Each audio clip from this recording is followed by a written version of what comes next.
Αγαπημένα μου γλυκάκια μου παιδάκια, σήμερα θα προλάβουμε να κάνουμε μόνο μία περίοδο μάθημα, γι' αυτό θα την εκμεταλλευτώ όπως εκμεταλλεύτηκα τις προηγούμενες μέρες, για να κάνουμε επανάληψη κάτι που είναι πάρα πολύ σημαντικό. Είναι τα ρήματα σε «ιζω» και τα ουδέτερα, δηλαδή οι λέξεις που ξεκινάνε με «το» και τελειώνουν σε «η». Λοιπόν, τα είχαμε δει εντελώς τέλεια στην αρχή, παιδιά μου, της χρονιάς, όμως είναι πάρα πολύ σημαντικό να ξαναπούμε κάποια πράγματα και να ξαναθυμηθούμε. Λοιπόν, θα σας δώσω, σας στέλνω στο Weebly στο κάτω μέρος, πρώτα αυτό το φυλαδιάκι, που σας το είχα δώσει πάλι στην αρχή της χρονιάς, άρα δεν είναι ανάγκη να το τυπώσετε και να το κολλήσετε στη ρούλα, και σας μιλάει για τα ρήματα σε «ιζω».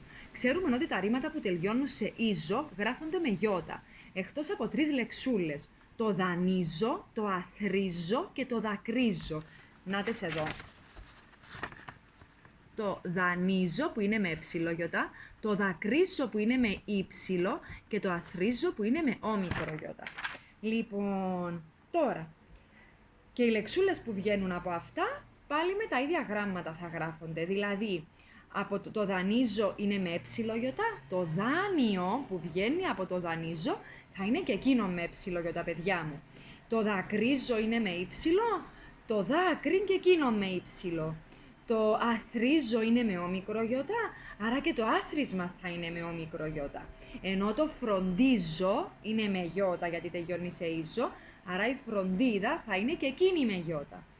Εσείς, παιδάκια μου, το άλλο φυλαδιάκι, συγγνώμη, που θα σας δώσω, είναι αυτό που σας λέει ότι όλες οι λεξούλες που ξεκινούν με «το» και τελειώνουν σε «η» γράφονται με γιώτα, εκτός από το βράδυ που είναι με ύψιλο, το δίχτυ που είναι και εκείνο με ύψιλο και το δάκρυ που είναι και εκείνο με ύψιλο.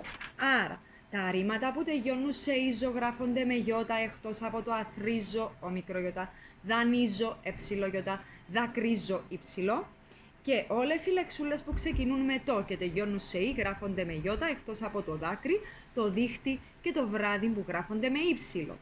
Εσείς τώρα θα πάρετε αυτά τα 2 φυλαδιάκια, αυτόν εδώ που υπάρχει και στο κάτω μέρος του Weebly. Αν μπορείτε τυπώστε τα, δεν μπορείτε απλά γράψτε τις απαντήσεις μέσα στη ρούλα σας ή σε μια γκόλα να δεν έχετε χώρο στη ρούλα. Και αυτόν το φυλαδιάκι που πρέπει να τα λύσετε γιατί είναι επαναληπτικά και πάρα πολύ σημαντικά.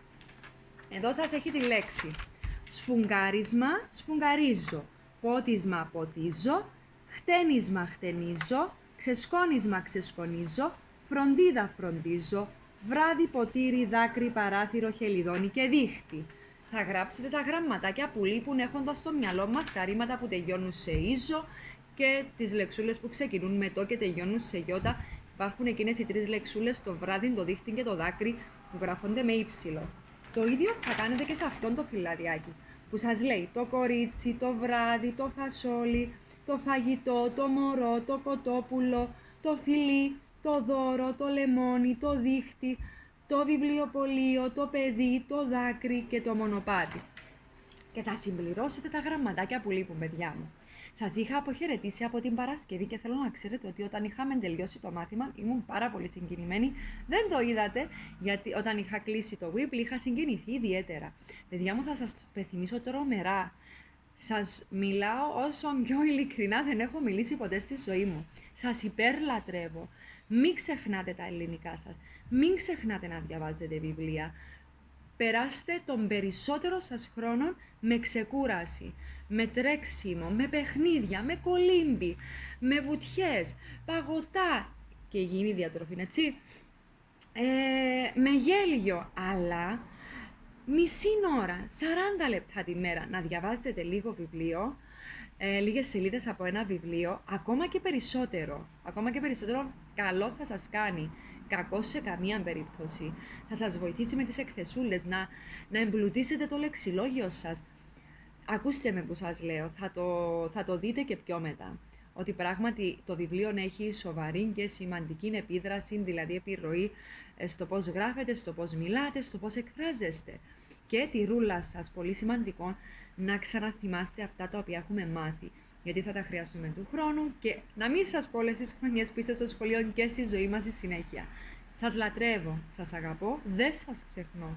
Γεια σας μωράκια μου, καλό καλοκαίρι να έχετε. Γεια σας.